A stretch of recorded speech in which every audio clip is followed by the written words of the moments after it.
ढेबे टीचरांच्या mini ब्लॉगमध्ये सगळ्यांचं स्वागत आहे। आणि आज आहे गुरुवार, मला श्री स्वामी समर्थांचा उपवास आहे। आज मी पालक पनीर बनवत आहे। इकडे पाहू शकता कांदा, टोमॅटो आणि खडे मसाले आहेत, मी तेलामध्ये भाजून घेते आणि यामध्ये मीठ टाकले म्हणजे पटकन भाजले जाते हे।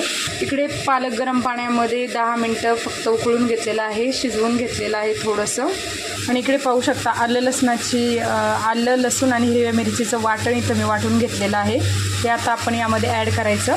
इकडे पाहू शकता हिरवी मिरची आपण यामध्ये ॲड केलेली आहे आणि आता हे चांगलं परतून घ्यायचं 1-5 मिनिटं। छान शिजवून घेतलेलं पालक मिक्सरमध्ये बारीक वाटून घ्यायचं। आणि इकडे पाहू शकता पावशर पनीर आणलेलं आहे, आता त्याचे छोटे छोटे स्लाइस करून घेऊया।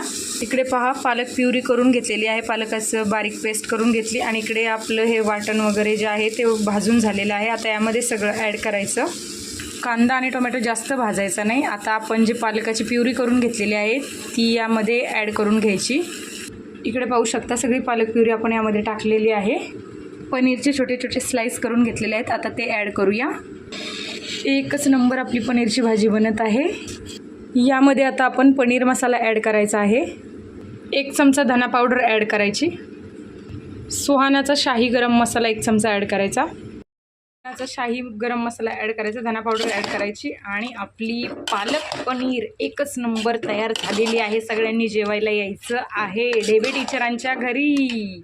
आता यामध्ये आपण 1 चमचा तूप ॲड करून घ्यायचं आणि 15 मिनटं मंद आचेवरती छान शिजून द्यायची ही भाजी।